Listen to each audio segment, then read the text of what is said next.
जादुई पेड़ और छोटा हीरो आरव। शांत गांव का जीवन। भारत के एक खूबसूरत गांव का नाम था सूरजपुर। यह गांव पहाड़ों और नदी के बीच बसा हुआ था। चारों तरफ हरियाली, खेत और मिट्टी की खुशबू फैली रहती थी। इस गांव में रहता था एक 12 साल का लड़का, आरव। आरव बहुत दयालु, समझदार और बहादुर था। उसे पेड़ पौधों और जानवरों से बहुत प्यार था। आरव के पिता किसान थे और माँ घर संभालती थी। हर सुबह आरव अपने पिता के साथ खेत जाता और पौधों को पानी देता। आरव का खास दोस्त आरव का एक सबसे प्यारा दोस्त था, एक छोटा कुत्ता जिसका नाम था मोती। मोती हमेशा आरव के साथ रहता था। जब भी आरव उदास होता, मोती उसकी गोद में बैठ जाता।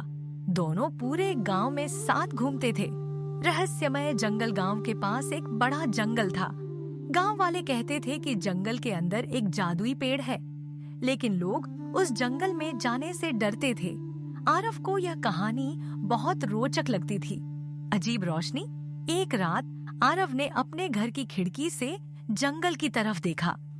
उसे वहां नीली रोशनी दिखाई दी। आरव बहुत उत्साहित हो गया। उसने तय किया कि वह जंगल का रहस्य पता लगाएगा। जंगल की यात्रा। अगली सुबह आरव मोती को लेकर जंगल की तरफ निकल पड़ा। जंगल के अंदर जाते ही माहौल बदल गया। पेड़ बहुत ऊंचे थे और चारों तरफ अजीब आवाजें आ रही थीं। मोती थोड़ा डर गया, लेकिन आरव हिम्मत से आगे बढ़ता रहा। जादुई पक्षी। अचानक एक सुनहरे रंग का पक्षी आरव के सामने आकर बैठ गया। पक्षी बोला, आरव, तुम यहाँ क्यों आए हो? आरव हैरान रह गया, लेकिन बोला, मैं जंगल का रहस्य जानना चाहता हूँ। पक्षी ने अपना नाम बताया, सुरीली।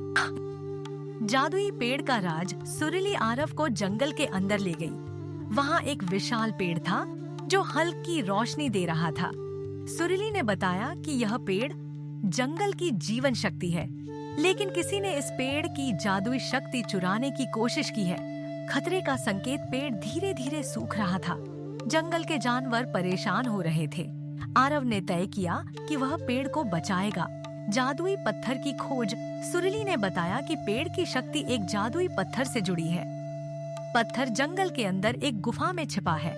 आरव और मोती पत्थर खोजने निकल पड़े। कठिन रास्ता। रास्ते में उन्हें तेज हवा, अंधेरा और डरावनी आवाजों का सामना करना पड़ा। मोती डर रहा था, लेकिन आरव उसे हिम्मत देता रहा। गुफा का रहस्य। गुफा के अंदर बहुत अंधेरा था। अचानक उन्हें चमकती हुई रोशनी दिखाई दी। वहाँ जादुई पत्थर रखा था, लेकिन पत्थर के पास एक रहस्यमय आदमी खड़ा था। लालची आदमी। आदमी बोला, मैं इस पत्थर की शक्ति लेकर सबसे शक्तिशाली बन जाऊंगा। आरव ने उसे रोकने की कोशिश की। साहस की परीक्षा। आदमी ने जादू का इस्तेमाल किया, लेकिन मोती ने भौंककर उसे डराया। आरव ने पत्थर उठा लिया। पत्थर से तेज रोशनी निकली और आदमी भाग गया। जंगल की वापसी। आरव पत्थर लेकर पेड़ के पास पहुंचा। जैसे ही पत्थर पेड़ से जुड़ा, पेड़ फिर से चमकने लगा। जंगल में खुशियां लौट आईं। जानवरों का धन्यवाद। जंगल के सभी जानवर आरव के आसपास आ गए। सुरीली ने कहा, तुम जंगल के सच्चे दोस्त हो। गांव की खुशी। आरव घर वापस आया। उसने किसी को जादुई बात नहीं बताई, लेकिन गांव वालों ने देखा कि जंगल फिर से सुंदर हो गया है। नई शुरुआत। आरव अब जंगल की रक्षा करने लगा। मोती हमेशा उसके साथ रहता था।